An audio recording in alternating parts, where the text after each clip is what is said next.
El domingo pasado iniciamos la serie de la primera carta que escribe el apóstol Pedro a varios hermanos que están en diferentes lugares. Y si usted se recuerda, en el segundo versículo de la primera carta de Pedro, él dice: elegidos según la presencia de Dios Padre en santificación del Espíritu, para obedecer y ser rociados con la sangre de Jesucristo. Y les saluda gracia y paz o sea multiplicadas. A estos hermanos que les escribe, el apóstol Pedro quiere darles detalles teológicos. Estos detalles teológicos también el apóstol Pablo los ha compartido con varios hermanos a la iglesia de Corinto. Le ha escrito a Timoteo, le ha escrito a Filemón, le ha escrito a Tito, ha escrito a los romanos, y estas mismas palabras o puntos doctrinales principales el apóstol Pedro también quiere compartirlos con estos hermanos que dice que están en la dispersión. Dice que no están dentro de Jerusalén, no están dentro de Israel, pero el apóstol Pedro quiere confirmarles lo que ya se les ha enseñado acerca de Jesucristo. Les ha dicho que Dios tiene un conocimiento previo de todo. Les ha hablado de la presencia de Dios, es decir, que Dios lo sabe todo, es decir, omnisciencia. Les ha hablado también de la grande misericordia de Dios, que nos ha hecho renacer, dice, y nos ha hecho renacer para una esperanza viva. A esa esperanza viva se le llama la herencia incorruptible, o dicho de otra manera, la vida eterna. Y dice que esto lo hemos obtenido porque hemos sido salvos por medio de la fe a través del derramamiento de la sangre del Señor Jesucristo en la cruz del Calvario. Y todo eso lo ha dicho desde el versículo número 1 hasta el versículo número 9. Es decir, desde que empieza a escribir esta carta, nos damos cuenta que está hablando de pura doctrina.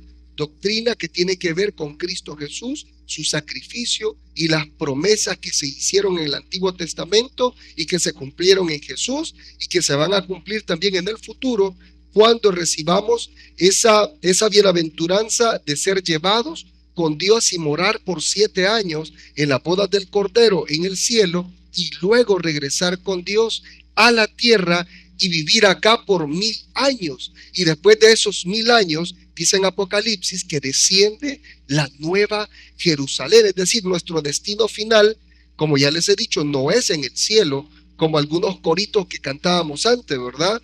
Que iremos a morar ahí en el cielo. Allá estaremos por 7 años, según lo que dice Apocalipsis. Pero luego vamos a regresar, y dice que al final de los 1000 años desciende la nueva Jerusalén. Es decir, que parte del reino de Dios se muda aquí a la tierra, en lo que va a ser cielo nuevo y tierra nueva, después de todo lo que va a suceder en la gran tribulación. El Señor Jesucristo va a venir y va a reinar con vara de hierro. Entonces, todos esos detalles nos los resume acá el apóstol Pedro. Pero veamos que sigue a continuación el versículo número 10, que es el que nos quedó pendiente el domingo pasado, del 10 en adelante, para terminar este capítulo el día de hoy. Dice en el versículo 10: los profetas que profetizaron de la gracia destinada a vosotros, es decir, a ustedes, dice el apóstol Pedro, inquirieron y diligentemente indagaron acerca de esta salvación. Es decir, estos profetas tuvieron una relación directa con Dios, y no se quedaron a simple conocimiento, sino que profundizaron en averiguar a qué se refería esto de esa salvación. Y dice que inquirieron diligentemente e indagaron, es decir, estuvieron conectados con Dios y profundamente se dedicaron a predicar esto de la salvación, que por supuesto es para toda la humanidad, pero no toda la humanidad la quiere recibir. Dice el versículo 11: estos profetas, escudriñando qué persona y qué tiempo indicaba el Espíritu de Cristo que estaba en ellos, el cual anunciaba de antemano los sufrimientos de Cristo, y aquí tendríamos que citar Isaías 53, y las glorias que vendrían tras ellos, Isaías 11, hablando del reino milenial y del futuro reinado del Mesías. Podemos ver acá de que estos profetas de Dios, está hablando de los profetas del Antiguo Testamento, estos profetas escudriñaron las escrituras, investigaron diligentemente, tuvieron una relación directa con Dios y Dios les revelaba todo lo que ellos tenían que predicar acerca de la salvación, porque el objetivo final de toda predicación y de toda enseñanza es que la humanidad reciba la salvación. Algunos nos interesamos en que Dios nos bendiga, que Dios nos dé dinero,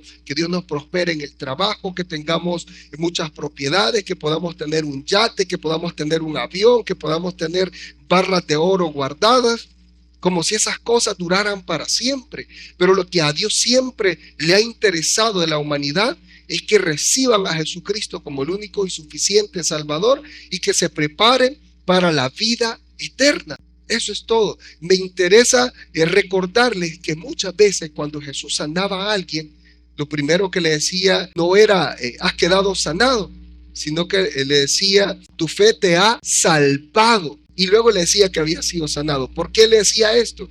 Porque a Dios le importa primeramente la salvación de las personas. Así de que le decía, tu fe te ha salvado, porque la salvación viene por medio de la fe. Entonces, al creer, somos salvos. Ellos creyeron que Jesús lo podía hacer, pero al creer que Jesús lo podía hacer, esto significa que creían que Jesús era el Mesías prometido. Entonces, por eso es que Jesús les decía, tu fe te ha salvado, porque eso es lo más importante para Dios. Y por eso es que los profetas de Dios hablaron de arrepentimiento, de búsqueda de Dios, para que pudieran recibir la salvación. Otra cosa que me llama la atención de este versículo número 11 es que dice que ellos escudriñaron, dice, qué persona y qué tiempo indicaba el Espíritu de Cristo. Esto lo está hablando el apóstol Pedro, pero refiriéndose en el Antiguo Testamento, es decir, que el Espíritu de Cristo ya se movía en el Antiguo Testamento. Y yo les he hablado a ustedes de la cristofanía o de la manifestación visible o física de Cristo en el Antiguo Testamento, y les he dado el ejemplo que un ángel del Señor se le presentó a Gedeón, y este no era un ángel normal porque recibió adoración de Gedeón. También ese ángel de Jehová se le presentó a Abraham juntamente con dos ángeles, pero este era el mismo Señor Jesucristo, era una cristofanía. A Jacob también se le presentó, a Josué también se le presentó. Josué le dijo cuando estaban a punto de entrar a conquistar Jericó, y se le presenta a este ángel con una espada y le dice, ¿eres de los nuestros o eres de nuestros enemigos?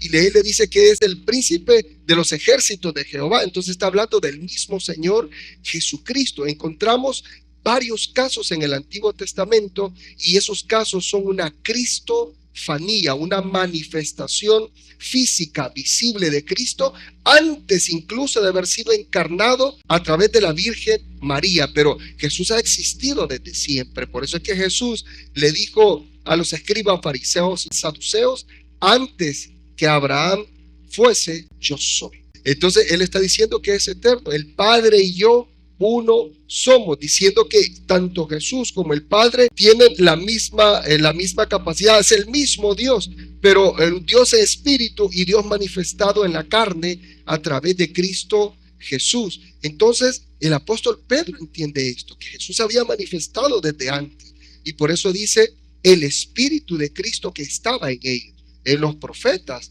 Isaías, Jeremías, Ezequiel, en Moisés, en David y en otros grandes hombres que encontramos en el Antiguo Testamento. El Espíritu de Cristo, dice el apóstol Pedro, que estaba con ellos. Así de que estos profetas incluso hablaron del sufrimiento de Cristo.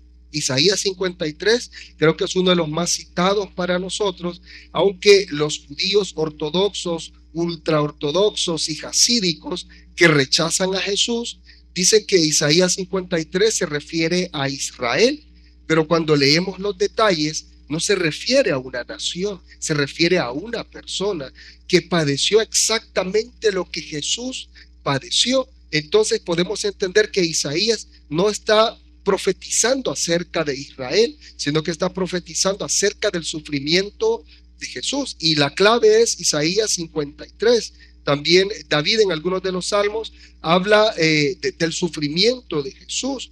Y también Isaías nos habla del tiempo venidero, el tiempo futuro, que todavía no hemos llegado ahí. Y también lo cita en Isaías 11, que dice que el niño jugará con la serpiente, que el cordero estará juntamente con el león, estarán juntos, y el león no va a tener ganas de comerse al cordero. No va a haber violencia, no va a haber maldad, va a ser algo hermoso. Isaías lo cuenta en el capítulo número 11, nos habla del futuro reinado del Mesías, pero también nos ha hablado del sufrimiento. Entonces, lo que quiere el apóstol Pedro es dejar claro de que Jesús es el Hijo de Dios y les está dando detalles teológicos que apuntan al Antiguo Testamento.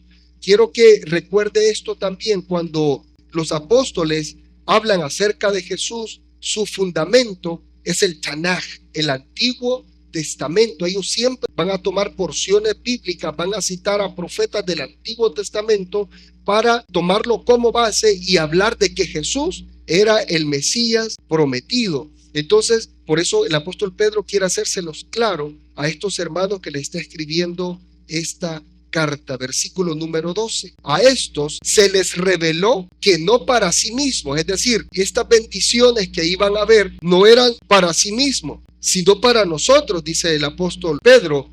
En el caso de Pedro, porque él vio a Jesús y él está predicando del Mesías, él estuvo directamente con el Mesías y dice, administraban las cosas que ahora os son anunciadas por los que os han predicado el Evangelio, por el Espíritu Santo enviado del cielo, cosas en las cuales anhelan mirar los ángeles. Versículo número 13. Por tanto, después de haberle contado todo lo que ha hecho Jesús por nosotros y que Jesús es Dios, ahora quiere establecer algo. Por tanto, ceñid los lomos de vuestro entendimiento. Ceñid los lomos significa prácticamente aférrese a la verdad de lo que nosotros hemos creído acerca de Dios. Ceñid los lomos de vuestro entendimiento. Cuando los hombres se peleaban para la batalla o para hacer algo que requería ejercicio o fuerza, las túnicas que vestían se las ceñían, se las amarraban y de esa manera podían estar listos y más ágiles. Entonces, ceñid los lomos de vuestro entendimiento significa mantener, retener lo que se nos ha enseñado a través de las sagradas escrituras y vivir conforme a esa palabra. Sed sobrios, esto significa ser prudente, ser cuidadoso, ir siempre al tacto en todo lo que se hace, en todo lo que se mira, a los lugares en donde usted va, ser sobrios y esperad por completo en la gracia que se os traerá cuando Jesucristo sea manifestado. Es decir, tenemos que retener la palabra y tenemos que ser prudentes en todo lo que hacemos y siempre tenemos que esperar por completo en la gracia. ¿Qué significa gracia? Regalo inmerecido. Alguien me ha dado algo a mí que yo no lo merecía, pero por el amor que tiene por mí, surge la gracia en esa persona y en el caso del Señor Jesucristo nos ha dado la salvación por la gracia y el apóstol Pedro lo ha dicho, porque por gracia sois salvos por medio de la fe, pero aquí está involucrada la gracia. Y entonces el apóstol Pedro también dice acá, esperad por completo en la gracia que se os traerá cuando Jesucristo sea manifestado. De esa gracia que está hablando es de que cuando Él venga, nos tome, nos lleve con Él y vivamos eternamente con Él. Entonces esa es la gracia que al final estamos esperando. Versículo 14, como hijos obedientes, y aquí la palabra la puse en mayúscula, porque esto es importante, somos hijos de Dios. ¿Se recuerdan de eso? También les he explicado que no todos son hijos de Dios. Y la clave para entenderlo es, mas a todos los que le recibieron, a los que creen en su nombre, les dio potestad de ser hechos hijos de Dios. Y los demás que son entonces, son criaturas, son creación de Dios. Pero nosotros, dice el apóstol Pablo en otras cartas, de que Dios nos ha adoptado adoptado como sus hijos y por lo tanto hemos venido a ser coherederos con Cristo Jesús. Y eso es extraordinario. Entonces podemos ver acá de que estos escritos acá dice como hijos obedientes, se está refiriendo a los hermanos dentro de la iglesia como hijos obedientes, no como hijos desobedientes. No os conforméis a los deseos que antes teníais estando en vuestra ignorancia. El apóstol Pablo usó esta palabra también cuando él dice: yo también perseguí a los cristianos, yo también les hice daño. Y aclara: lo hice por ignorancia. Y uno dirá, bueno, ¿a qué se referirá con ignorancia el apóstol Pablo? Cuando también se le llamaba Saulo, no será su nombre temible cuando lo mencionaban y perseguía a los cristianos. Pero ¿a qué se refiere con ignorancia? Si este hombre fue instruido a los pies de Gamaliel, uno de los rabinos con gran conocimiento y prominente en los tiempos en los que estuvo el apóstol Pablo. Entonces fue instruido, tenía mucho conocimiento, conocía varios idiomas y los hablaba a la perfección, los escribía bien, era un hombre intelectual. Pero él dice: por la ignorancia. El punto es de que cuando ignoramos quién es Jesús, qué vino a hacer a la tierra, y cuando ignoramos de que Él va a regresar y todo lo que va a suceder en Apocalipsis por medio del poder de Jesús, que ha sido otorgado por completo por el Padre, ese poder para Jesús, porque Jesús es Dios también. Entonces, si ignoramos todo eso, literalmente, como dice el apóstol Pedro, somos ignorantes. Y así como también se sintió el apóstol Pablo con tanto conocimiento, se sintió ignorante y confesó: es que yo lo hice por ignorancia. Entonces mucha gente acá puede ser profesional, puede tener un doctorado, puede ser un ingeniero, puede ser un empresario, un hombre intelectual en estudios de historia antigua, de historia egipcia, historia de la humanidad, etcétera. Pero si no tiene el conocimiento de Cristo, es un ignorante, porque ignora quién es Cristo Jesús. Y eso es lo más importante y la prioridad que cada persona necesita en su vida: conocer quién es Cristo Jesús. Aunque ahora ya no hay excusa para la mayoría de las personas. Todas las personas que viven en las ciudades, en pueblos, en comunidades que no son remotas, todos han escuchado hablar de Cristo Jesús. Muchos de ellos lo ignoran, pero hay de aquellos que ignoren el llamado de Jesús. Un día se arrepentirán por no haber escuchado el llamado. De hecho, nosotros estamos transmitiendo en vivo en dos cuentas, una personal y una oficial de Facebook. Luego lo transmitimos este mensaje en la radio, la 103.3 FM, La Redención, ahí en la ciudad de Bakersfield, California. Ese mensaje se distribuye desde en laredención.net en todo el mundo. Y aparte lo estamos pegando los videos, ponemos solo el video de la predicación en YouTube.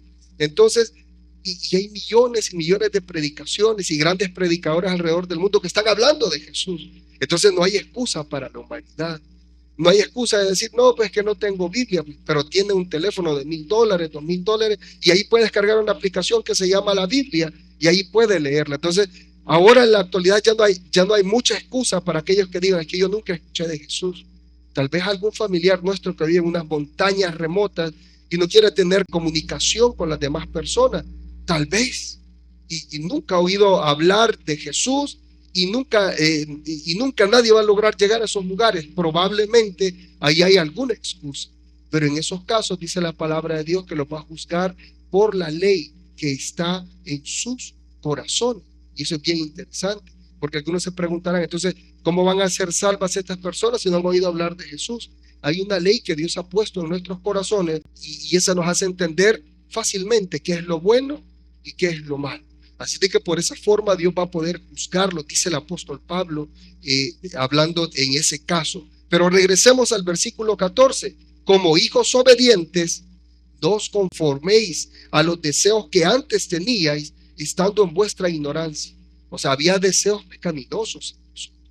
Habían situaciones difíciles que nosotros estuvimos haciendo, viviendo, yendo a lugares que sabíamos que no eran agradables ante Dios y que nos destruía a nosotros mismos y que destruía incluso a nuestra familia, nuestra relación con la esposa o con los hijos. Pero dice acá que antes lo hacíamos por ignorancia. Ninguno de nosotros que ha escuchado el mensaje el día de hoy tendrá excusa ante el Señor un día después de haber escuchado tal vez no uno, sino muchos mensajes, y después si usted se aleja de los caminos del Señor, han habido casos de pastores, han habido casos de ministros de alabanza, han habido casos de grandes líderes dentro de las iglesias que después de servir por 10, 20, 30 años en la iglesia, se alejan de la iglesia. ¿Usted cree que van a tener excusa? Mucho menos ellos. Cuando conocemos acerca de Jesús y conociendo la palabra de Dios, no la obedecemos, dice que eso se nos vuelve pecado. Imagínense cómo es la palabra de nuestro Dios. Así es de que ya no hay ignorancia para nosotros. Ahora lo que hay es rebeldía, desobediencia e inclinación por el pecado, por saciar mi carne. Pero ya no hay ignorancia. Todo lo que hemos escuchado de Cristo Jesús, quién es Él, ya no tenemos excusa, a menos que se nos borrara la mente por cualquier situación, ahí las cosas cambiarían. Versículo número 15, sino como aquel que os llamó es santo, sed también vosotros santos. Y aquí no dice en algunas cosas, dice en toda vuestra manera de vivir. ¿Por qué? Porque somos hijos de Dios, dice, como hijos obedientes, como dice el versículo 14, por ser hijos obedientes, hemos sido llamados a la santidad. Dios es santo y por lo tanto nosotros tenemos que buscar esa santidad. El apóstol Pedro toma como base Levítico 19:2. Habla a toda la congregación de los hijos de Israel y diles, santos seréis, porque santo soy yo, Jehová vuestro Dios. Entonces, esa base o la expresión del apóstol Pedro que dice que seamos santos porque Dios es santo, la toma de Levíticos 19:2. Entonces, kadosh es la palabra en hebreo, santidad. Entonces, Dios nos ha llamado a santidad a nosotros. ¿Qué sentido tendría entonces que Dios me llamara a ser su hijo y yo siguiera siendo una persona que peca? No habría santidad. Cuando Dios me llama a ser su hijo, eso significa que he sido renovado, regenerado, mi vida ha empezado de nuevo, no físicamente, pero espiritualmente soy un niño y voy a empezar a caminar y a crecer y a ser un adolescente, a ser un joven y a ser un adulto espiritualmente hablando y poder crecer espiritualmente, y eso me lleva a un nivel de santidad constantemente. Algunos dirán, no, que yo no soy santo todavía. Y entonces, ¿para qué te llamó el Señor? Dios te llamó para santificación. Ahora lo que debes de hacer es mantenerte en esa santidad. Santidad literalmente significa ser apartado o separado. Entonces, cuando hablamos de eso, estamos hablando, si se refiere al pecado, que hemos sido apartados y separados del pecado y ahora le pertenecemos a Dios. Por lo tanto, si Dios es santo, nosotros también tenemos que ser santos. Hay otra porción bíblica que dice, sin santidad nadie verá a Dios. Nosotros somos los testigos de Cristo. Nosotros representamos a Cristo en el trabajo, en la escuela, en la universidad, en el parque, en la tienda, en el mall, en donde quiera que vaya. Usted es el representante oficial de Cristo Jesús. Y si lo está haciendo mal, no hay santidad en usted. Y lo que está haciendo es que la gente maldiga a Dios por la forma en la que usted vive. Hasta ese nivel puede llegar alguien que no está viviendo en santidad, el que no está viviendo conforme a la palabra del Señor. ¿Cómo puedo ser santo? Fácil, lea la palabra. Esta es la palabra de Dios. Algunos están esperando, no, es que yo estoy esperando que Dios me dé una profecía. ¿Para qué quieren más profecías? Aquí están todas las profecías. Algunas profecías ya se cumplieron, otras están por cumplirse y otras se cumplirán en el futuro. Aquí está la profecía de Dios. Todo lo que Dios quiere con la humanidad ya está escrito acá. 66 libros, 39 en el Antiguo Testamento, 27 en el Nuevo Testamento. Ahí está la profecía. Entonces lea la palabra de Dios y esta lo va a guiar paso a paso. Hay palabra aquí que cuando usted la lee, le redarguye el corazón. Hay cosas que cuando usted las lee acá, le brotan sus lágrimas. Muchas veces cuando yo he leído la palabra del Señor, gotas de lágrimas han caído sobre la Biblia y me ha reprendido, me ha llamado la atención y dice que debo de corregir algunas cosas, debo de ser mejor, debo de ser más apasionado para servir al Señor. Cuando encuentro hombres que se entregan por la obra del Señor, digo, Señor, ¿qué estoy haciendo? Necesito más. ¿Dónde lo entiendo? A través de la palabra. La palabra me guía. Dijo David, lámpara es a mis pies tu palabra y lumbrera a mi camino. Versículo número 17. Y si invocáis por Padre a aquel que sin acepción de personas juzga según la obra de cada uno, conducíos en temor todo el tiempo de vuestra peregrinación. Primero dice, y si invocáis a Padre. Cuando dice invocáis, se refiere a que si nosotros decimos, no, es que Dios es mi Dios, es que Dios es mi Rey, es que Dios es mi Señor, Él es mi Padre y yo sin Él nada puedo hacer. Yo sigo a Dios. Cuando usted dice eso, usted está invocando a Dios, está poniendo a Dios como alguien importante y primordial para usted. Por lo tanto, eso significa invocar por Padre a nuestro Dios. Es decir que yo soy hijo de Él. A aquel que sin acepción de personas juzga. Fíjese esto. Cuando dice que Dios juzga, porque Dios es el justo juez, entonces Él tiene que aplicar la ley, que por cierto nos las ha dado. Empezaron con 613 leyes, estatutos y mandamientos en el Antiguo Testamento, es decir, específicamente en el Pentateuco. Ahí encontramos que para los judíos se le dieron 613 leyes, estatutos y mandamientos. Y vemos que Jesús resume toda la ley en dos. Primero, amar a Dios sobre todas las cosas. Y segundo, amar al prójimo como a sí mismo. Y dijo, aquí se cumple la ley y los profetas. No te vas a complicar para nada. Dos mandamientos, amar a Dios, amar al prójimo. Y si obedeces eso, no hay problema con la ley. Y tienes una comunión y una relación conmigo. Eso dice el Señor. Entonces, Dios, sin acepción de personas, juzga. Es decir, aquí no importa si la persona es un pastor o es nada más un miembro que acaba de asistir a la iglesia. No importa si aquí hay un campesino o no importa si aquí hay un ingeniero o un doctor. No importa si alguien tiene mucho dinero acá o alguien no tiene dinero. Acá lo que está diciendo el apóstol Pedro, que el Señor juzga sin acepción. No, es que esta persona me cae bien. Creo que a él le voy a remover algunos de los pecados, aunque no se ha arrepentido, pero me cae bien. Esta persona que está aquí, como que le vamos a agregar un poquito más. Dios no maneja, Dios no trabaja de esa forma.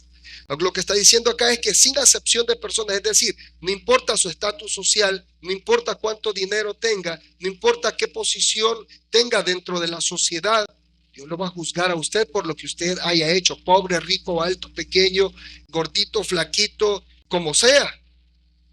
Dios lo va a juzgar por lo que usted ha hecho. Por eso dice acá que es sin acepción, Él es el que juzga, según la obra de cada uno. Ahí está la clave, según la obra de cada uno. Así de que dice, conducíos en temor todo el tiempo de vuestra peregrinación. La peregrinación empieza cuando nosotros aceptamos a Jesús, porque ahí hay una nueva vida y empezamos como en la escuela de la vida. Algunos le llaman la universidad de la vida, y en esa universidad de la vida, en el aprendizaje, en esa peregrinación, que nuestro destino es la salvación y la vida eterna, dice el apóstol Pedro que debemos conducirnos con temor. Antes para algunos era fácil entrar a un lugar donde venden bebidas alcohólicas y comprar, pero ahora usted ni siquiera quiere pasar cerca de esos lugares porque no quiere que la gente ni siquiera le señale que pasó cerca de ahí. Ahora mucho menos que usted va a entrar. Entonces hay que conducirlos con temor. Nosotros sabemos cuáles son los lugares que antes nos pudieron haber afectado. Sabemos las cosas que nos hacían daño y tenemos que alejarnos de esas cosas. No puedo vivir como antes vivía. Antes lo hacía por ignorancia, pero ahora que conozco a Cristo Jesús, también conozco su palabra y sé cómo debo de vivir guiado por esa palabra de Dios. Y a veces cuando yo me sienta débil, el Espíritu Santo de Dios está en mí para fortalecerme, para impulsarme, para decirme, sigue adelante, yo estoy contigo, no temas, yo voy delante de ti como poderoso gigante. Nos podemos dar cuenta entonces que el hecho de ser hijos de Dios no nos da el permiso de vivir sin santidad y no nos da el permiso de conducirnos alocadamente, porque ese ya no es nuestro estilo de vida. Somos personas transformadas. Al otro día hablaba con alguien y me comentaba, Antes yo hacía muchas cosas con estas personas, tomábamos, bailábamos, hacíamos locuras, pero después que se sientan conmigo, escuchan que ya no digo malas palabras, que ya no tomo, que ya no bailo, que ya no hago cosas que antes yo hacía. La gente me tiene respeto, pero ese respeto viene por la gracia de Dios que lo ha salvado a usted y el Espíritu Santo que está dentro de usted. Ahí hay un cambio en la vida de las personas. Si la persona todavía no ha notado un cambio, su vecino, su esposa, su esposo, sus hijos, sus compañeros de trabajo y toda la gente con la que usted se relaciona, no ha notado un cambio en usted, preocúpese, porque entonces quizás haya que cambiar un poco más, haya que acercarse un poco más al Señor. El Espíritu Santo le hace sentir a uno en qué situación, en qué nivel se encuentra. Pero el apóstol Pedro nos dice acá, condúzcanse con temor todo el tiempo. Es decir, no solo cuando estás dentro de la iglesia, o que ahí va con corbata, con saco y que ahí se para y predica al frente, pero afuera es un hombre diferente. Allá arriba dice que es el pastor, pero allá afuera es un hombre diferente. Es un estafador, es un sinvergüenza, es un adúltero. Conducidos todo el tiempo de vuestra peregrinación, siempre con temor, como dice el apóstol Pedro. El verso 18 dice, sabiendo que fuisteis, oiga, ¿por qué debemos de conducirnos de esa manera? Porque nosotros mismos ya sabemos por la palabra que fuimos rescatados de vuestra vana manera de vivir, la cual recibisteis de vuestros padres, no con cosas corruptibles como oro o plata, sino con la sangre preciosa de Cristo, como de un cordero sin mancha y sin contaminación. Ahora dice, ya sabemos, aquí dice el apóstol Pedro, sabiendo que fuisteis rescatados. Rescatado significa de que yo estaba atrapado en las garras de alguien más, de que yo le pertenecía a alguien más, de que alguien se había adueñado de mí. Bien dice la palabra de Dios que solo hay dos caminos: el camino a la vida eterna a través de Cristo Jesús, o el camino a la perdición. El que niega a Jesús no puede decir, no, yo no estoy ni con Satanás ni con Jesús. Solo hay dos caminos. Si no estás con Jesús y estás viviendo cosas que no le agradan a Dios, automáticamente tienes un dueño, y ese es el maligno, el que desde el principio ha querido desestabilizar a la humanidad, como lo hizo con nuestros padres Adán y Eva. Así es de que no os engañéis, Dios no puede ser burlado.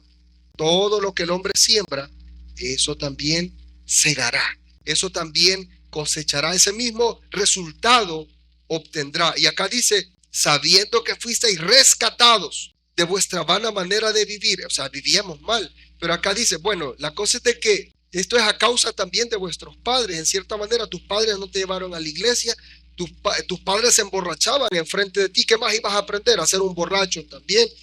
Tu madre se prostituía. ¿Qué aprendiste a hacer? Te prostituiste también. Entonces hubo un mal ejemplo. Entonces, en cierta manera, no es culpa tuya, pero pues lo estabas cometiendo. Entonces dice, esto lo recibiste, esta mala, vana o mala manera de vivir, la recibisteis de vuestros padres. O sea, esto ha venido de generación en generación desde nuestros padres. Venimos con el instinto pecaminoso, el deseo de hacer el mal. Y muchas veces yo le he puesto el ejemplo del niño que mira a otro niño que tiene un juguete, pero a este niño le gusta ese juguete y ¿sabe qué? Quiere ese juguete. Y como quiere ese juguete, ¿qué hace? Va y se lo quita. Y claro, el otro niño no se va a dejar. Entonces viene y se agarra en una lucha dos niños inocentes. ¿Por qué? Porque viene un instinto en nosotros a querer siempre a satisfacer mi carne, mi ego, mi yo. Ahora ya no digamos con los adultos, no es que me hizo, entonces yo lo voy a hacer y el doble o el triple, porque se enoja demasiado y quiere vengarse.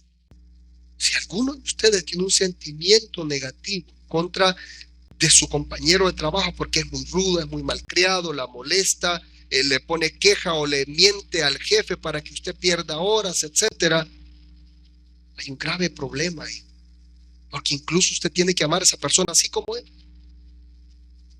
Es duro, pero Jesús nos ha enseñado a hacer. Aquellos que se burlaban de Jesús cuando Jesús ya estaba a punto de morir y le decían, si eres el Hijo de Dios, bájate de la cruz, demuéstralo. y el amor de Jesús que se demuestra ahí. Dice: Padre, perdónanos, porque no saben lo que hacen. Entendió que lo hacían por ignorancia. Mucha gente a usted del mundo va a tratar de hacerlo caer. Es más, Satanás es el que usa a esa gente para hacerlo caer a usted. Ay de usted si no está firme y cae en el juego del enemigo. Se va a burlar de usted, se va a burlar de su familia. Demuestre el amor de Dios incluso con aquellos que nos desprecian, con aquellos que nos hacen mal. Ámelo cuando ella o él le hace mal. Respétele cuando ella o él no lo respete. Eso es representar y reflejar a Cristo Jesús en nuestras vidas. Hay una verdadera transición de la vida pasada a una vida nueva. Hemos sido regenerados, dice el apóstol Pedro en los primeros versículos de este capítulo número 1. Entonces hemos recibido de vuestros padres esa mala manera de vivir, pero dice que fuimos rescatados no con cosas corruptibles. Es decir, Jesús no nos compró con: ¿sabes qué, Satanás? Te voy a dar todos esos territorios que están allá, te voy a dar todas esas posesiones de oro que tienen esos reyes, te los voy a entregar y entrégame a toda la humanidad. Te voy a dejar a cambio todo el mundo. Aunque la Biblia dice de que él es el príncipe de este mundo, Satanás. O sea, se le ha dado permiso, pero él no es el dueño de todo es Dios.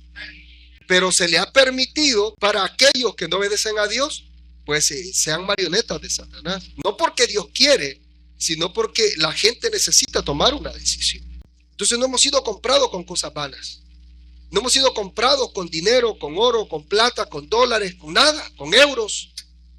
Hemos sido comprados con la sangre preciosa de Cristo Jesús. Algo que es incorruptible, algo que es invaluable. Es decir, no hay manera de poder calcular un precio de la sangre de Jesús por cada uno de nosotros, derramada en la cruz del Calvario. El versículo 19 nos dice: sino con la sangre preciosa de Cristo, como de un cordero sin mancha y sin contaminación. Y aquí quiero aclarar esto el apóstol Pedro. ¿Sabe por qué? Porque cuando se llevaba un sacrificio, si alguien había cometido pecado, iba al tabernáculo o al templo, cuando ya estaba el templo, y llevaba un corderito para el sacrificio, no podía llevar un corderito que cojeara, no podía llevar un corderito que tuviera manchas de color diferente, no podía llevar un corderito que estuviese dañado de cualquier parte de su cuerpo. Tenía que ser un corderito perfecto para que el sacrificio fuese válido. Entonces, cuando el apóstol Pedro se refiere acá que fuimos comprados con la sangre preciosa de Cristo, y dice que esta sangre preciosa de Cristo no era como la de un cordero malo, como un cordero defectuoso, sino que quiere ser específico, que como Jesucristo fue perfecto en todo, está diciendo de que fue un cordero sin mancha y sin contaminación. El mismo Señor Jesucristo, cada vez que aquellos escribas, fariseos y saduceos venían y siempre estaban incitando a Jesús, Jesús les pregunta una sola vez, y me imagino la escena, Jesús viendo con autoridad el rostro de todos estos escribas, fariseos y saduceos que se creían los mejores religiosos, pero eran los peores, que hasta incluso Jesús les llamó hipócritas varias veces. Entonces Jesús se les queda viendo directamente con una autoridad y les pregunta: ¿alguno de ustedes me redarguye de pecado? ¿Con qué autoridad lo debe haber dicho Jesús? Y nadie le contestó nada. ¿Saben por qué? Porque no había nada de qué acusar a Jesús. Nunca cometió pecado. Fue el cordero perfecto, y el apóstol Pedro quiere aclararlo acá. No cualquier cordero, no cualquier sangre. La sangre de Jesús no era cualquier sangre, era la sangre del cordero sin mancha y sin contaminación. Y aquí podríamos conectarlo con lo que dijo Juan, el primo de Jesús en la carne. He aquí el Cordero de Dios que quita el pecado del mundo. Y cuando lo presenta así Juan, está diciendo de que él era el perfecto, el Mesías ungido que se había profetizado en el Antiguo Testamento, y que ahora ellos mismos tuvieron el privilegio de verlo. Y ese que está ahí, les dijo, ese es el Cordero de Dios, y él va a quitar el pecado de todos ustedes y de la humanidad. Entonces ahora Pedro le confirma a los hermanos que no fueron testigos, porque leímos en los versículos anteriores que ellos no han visto a Jesús. Nada más se les enseñó acerca de Jesús, y aceptaron a Jesús. Ellos están fuera de Jerusalén, están fuera de Israel, pero han creído en Jesús. Así de que quiere ser específico de que este cordero era sin mancha y sin contaminación. Versículo 20. Ya destinado desde antes de la fundación del mundo, pero manifestado en los postreros tiempos por amor de vosotros. Es decir, ¿qué habrá pensado Dios cuando Eva desobedeció? Y cuando Eva le entrega el fruto también a Adán. Y a Adán lo hace también. ¿Qué habrá dicho Dios? ¿Y ahora qué voy a hacer? No tengo un plan B. Voy a tener que investigar e inventar algo para ver cómo resuelvo esto ahora. Todo lo que ha acontecido con la humanidad, todo lo que está aconteciendo y todo lo que va a acontecer por la presciencia o el preconocimiento de Dios o su omnisciencia, como teológicamente también se llama, ya lo sabe todo. Desde antes de la fundación del mundo, el cordero ya había sido destinado para el sacrificio. Es decir, de que Jesús ya había dicho, yo voy a ir y yo lo voy a redimir de los pecados. Ya sabía que Adán y Eva iban a pecar. Entonces ustedes dirán, pero entonces, ¿para qué les puso el árbol dentro del huerto si sabía que iban a pecar? Porque era la única manera de que esos primeros dos seres humanos entendieran que no eran máquinas preprogramadas y que iban a ser manipuladas por Dios y que iban a hacer solo lo que Dios quisiera. Así de que para demostrarles que ellos tenían libre albedrío, libertad de pensamiento, lo que hace Dios es ponerles una opción. Tienen todo el fruto que quieran comer, 99.9999%, y el 000.1% si ustedes quieren desobedecer. Ese árbol no lo pueden tocar y mucho menos comer el fruto. Y exactamente cuando le dice usted a un niño, no vayas a tocar la comida porque está caliente, no vayas a tocar ese pastel porque todavía no está listo, y medio usted da la vuelta para hacer algo y el niño está lleno de pastel por todos lados. Porque cuando nos dicen que no, es cuando nos preguntamos, ¿por qué? ¿Acaso está mal? Sabe muy rico y no quiere que yo me lo coma, entonces yo me aprovecho y me adelanto. Empieza a interrogarse. Entonces, ¿pero por qué? Y tiene todas las demás opciones. Adán y Eva tenían todas las opciones, pero hay ese instinto en nosotros que nos lleva a tomar una decisión: ¿obedezco a Dios o no obedezco a Dios? ¿Sigo pecando o ya no sigo pecando? Pero es que hay una lucha interna en mí. El apóstol Pablo se refiere en cierta ocasión a sí mismo: miserable de mí. Wow, y eso lo deja a uno sorprendido, porque se siente en un cuerpo corrupto, a pesar de que es un hombre entregado a la obra del Señor, a pesar de que es un hombre apasionado, pero en la carne dice miserable de mí. Se siente en un cuerpo corruptible, en un cuerpo sucio, aunque claro, está viviendo en santidad, pero estamos en la carne. ¿Somos hijos de Dios? Sí, pero no tenemos cuerpos glorificados todavía. Entonces hay que tener cuidado con las decisiones que debemos de tomar. Ahora, está hablando en el versículo 20 de que fuimos destinados desde antes de la fundación del mundo, porque Dios lo sabe todo en su omnisciencia, pero manifestado en los postreros tiempos por amor de vosotros. Es decir, está hablando de la venida de Jesús, que se había preparado desde antes que se creara el mundo, desde antes de Adán y Eva, pero que ahora tanto Pedro y los discípulos que vieron a Jesús ha sido de bendición, y no solo para ellos, sino también para nosotros. Versículo 21, y mediante el cual creísteis en Dios, quien le resucitó de los muertos y le ha dado gloria, para que vuestra fe y esperanza sean en Dios. Dice que por medio de Jesús hemos creído en Dios, que Jesús también es Dios. Y hay algo aquí que ya nos lo ha dicho el apóstol Pablo también. El apóstol Pablo nos ha dicho de que Jesús no se resucitó a sí mismo, y Jesús es Dios, y Jesús puede hacerlo. Y el apóstol Pedro nos está diciendo que aunque Jesús tenía todo ese poder, y él dijo: yo tengo el poder de dar mi vida o de poner mi vida, y también tengo el poder para volverla a tomar. Es decir, yo tengo el poder para dar mi vida, para sufrir, morir, y también tengo el poder para resucitarme yo mismo. Pero recuérdese lo que sucede en el huerto de Getsemaní. Jesús está clamando al Padre que si era posible, porque sabía el sufrimiento, o sea, él conoce todo, sabía el sufrimiento que iba a tener desde que llegaran los guardias y lo apresaran ahí en ese huerto y lo llevaran para ser juzgado y luego crucificado. Jesús ya sabía todo eso, ya había sentido todo ese dolor desde antes, por eso es que estaba sudando como gotas de sangre, dice la palabra de Dios. Entonces vemos acá de que Jesús tenía el poder para hacerlo, podía él mismo resucitarse, pero lo vemos en el huerto del Getsemaní entregándole todo a la voluntad del Padre. Así de que por sí mismo no se resucitó, que tenía el poder para hacerlo. Y tanto Pedro como Pablo nos dicen de que Dios le resucitó de los muertos. Es decir, Jesús en suma obediencia al Padre se entregó por completo confiando en que el Padre lo iba a resucitar o lo iba a levantar de los muertos. No es que Jesús no pudiera, pero es que Jesús se sometió a la voluntad del Padre. Y eso es lo que muchas veces nos cuesta a nosotros. Usted siempre debe de hacer la voluntad de Dios y nunca podemos hacer a un lado a Dios.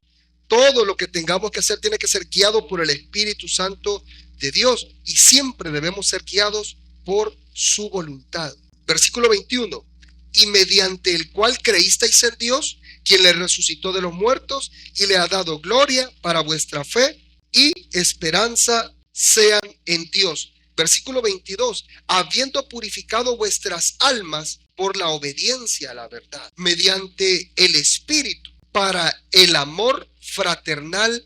Oiga esto, lo puse aquí en mayúscula, tanto la palabra no como fingido, para el amor fraternal no fingido. O sea, dice que hemos sido purificados de nuestras almas, porque algunos piensan que el cuerpo es el que peca, pero el cuerpo no peca, el cuerpo es como una carcasa, un instrumento que el alma usa para poder tener sensibilidad de todo lo físico.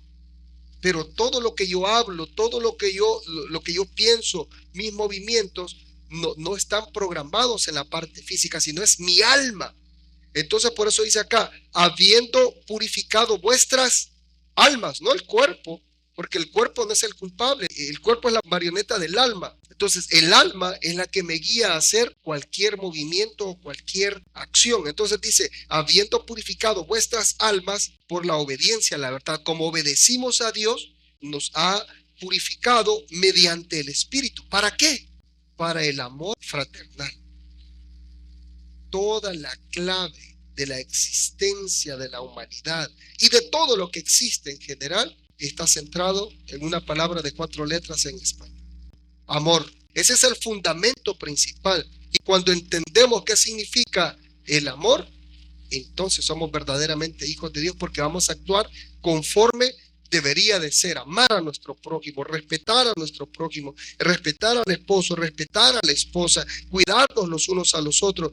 Y dice que tiene que ser con un amor no fingido, aunque aquel que dice que ama, pues realmente no ama. Entonces no hay amor fingido, sino que simple y sencillamente es un hipócrita o una hipócrita. No ama, simple y sencillamente está fingiendo. ¿Cómo se demuestra que nos amamos los unos a los otros? Tenemos el cuidado para cada uno, para la hermana, para el hermano, el saludo, el abrazo. Las hermanas se dan un beso santo, los caballeros nos damos la mano y un abrazo, unas palmadas en la espalda. Entonces, un amor fraternal y sincero. Dice la palabra de Dios, no hay amor más grande que el que da la vida por sus amigos. Jesús mismo, hablando del sacrificio que iba a hacer en la cruz del Calvario por cada uno de nosotros. El apóstol habla acerca del amor en capítulo 13 de Primera de Corintios. Y entre todas las palabras que dice que el amor no es fingido, el amor no busca lo suyo propio, el amor nunca dejará de ser, y da una lista. A mí el que más me llama la atención de todo eso es que el amor no busca lo suyo propio, porque el amor se enfoca en el bienestar de los demás, no en mi bienestar. O sea que yo no me caso como algunos dicen, no, yo me casé para tener una sirvienta en la casa. Entonces, no, yo me casé porque quiero tener una compañera que esté conmigo toda la vida, que podamos conversar, que nos podamos cuidar los unos a los otros. Entonces, yo no amo para que a mí me beneficie, yo amo para beneficiar a los demás. Y seamos sinceros, A muchas veces nos cuesta eso. Tratar de beneficiar a los demás cuando muchos quizás de los demás no miran que estamos tratando de hacerlo mejor. Pero, ¿qué debo de hacer yo? Hasta el final, debo de hacer lo que hizo Jesús. Amar y pedirle al Señor que perdone la ignorancia de ellos y que a mí me ayude a ser fuerte y estar firme para poder amar sin condición. Es que tienes que hacer esto para que yo te ame. Es que tienes que venir a tal hora o a tal lugar para que yo te ame. Tienes que cumplir y traer el dinero a la casa para que yo te ame. Ese no es un verdadero amor. El amor, esta es la clave, no busca lo suyo propio. ¿Qué significa entonces? Que va a buscar el bien de los demás, el interés de los demás. Eso es lo que hizo Jesús. ¿Qué le costaba decir a Jesús? ¿Qué me importa esta humanidad rebelde y desobediente? Se les han enviado profetas, los han matado, he intentado por todos medios y desobedecen, son rebeldes. A Israel muchas veces se le llamó adúltera, se le llamó fornicaria, porque se iba en idolatría con diferentes dioses que adoraban. Pero Dios, en su infinito amor y misericordia, dice que aquellos que se arrepienten los perdona. ¿Sabe por qué? Por el amor que tiene por la humanidad. Amamos nosotros como Dios nos ha mandado. Yo siempre que hago una oración le digo: Dios, yo te amo, pero siempre me recuerdo del amor limitado que como humano tengo. Y aunque yo diga que le amo y que me entrego con pasión al servicio y que hago todo lo que pueda para que la obra siga fluyendo y para yo ser una mejor persona, sé que mi amor no se puede comparar con el amor de Dios. Jamás. Ninguno del amor que nosotros tenemos puede llegar a un nivel tan elevado como el de Dios, porque el amor de Él es santo, es perfecto, es limpio, es puro. El amor de Dios es perfecto y no hay comparación en el amor de Dios. El versículo 22, habiendo purificado vuestras almas por la obediencia a la verdad, mediante el Espíritu, para el amor fraternal no fingido, amaos unos a otros entrañablemente de corazón puro, sin fingir, hermanos. De verdad, amémonos. Somos diferentes, tenemos diferentes caracteres, tenemos diferentes actitudes, somos diferentes en todas las áreas.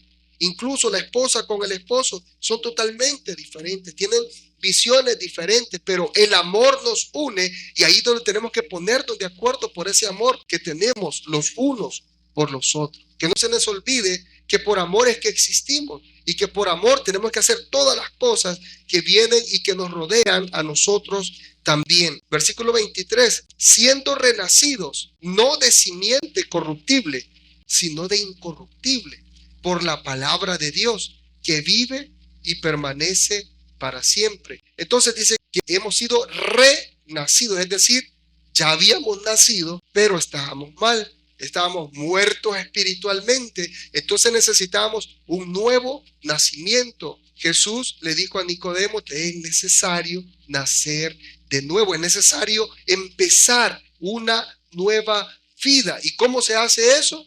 A través de la palabra de Dios, pero viviéndola, porque Nicodemo era uno de los eruditos, uno de los maestros de la ley, alguien que enseñaba en el Sanedrín, alguien que tenía demasiado conocimiento profundo de la palabra, pero solo el conocer la palabra de Dios no te renueva. El siguiente paso es vivir la palabra de Dios, y cuando tú empiezas a vivir la palabra de Dios, renaces. Eres una nueva criatura, eres un hijo y una hija de Dios, siendo renacidos no de simiente corruptible, sino de incorruptible, por la palabra de Dios, lo que le dije hace un rato. A través de la palabra, aquí está la profecía. ¿Quería saber profecía? Aquí está. No necesitas ni siquiera escuchar hablar en lenguas a alguien. A veces ni las entendemos, porque no hay quien las interprete. Pero aquí está, y en nuestro idioma. No necesitamos más. Por la palabra, que es la palabra de Dios, es palabra viva, palabra que transforma, palabra que renueva. Y dice que esta palabra vive y permanece para siempre. Versículo 24 y 25. Porque toda carne es como hierba, y toda la gloria del hombre como flor de la hierba.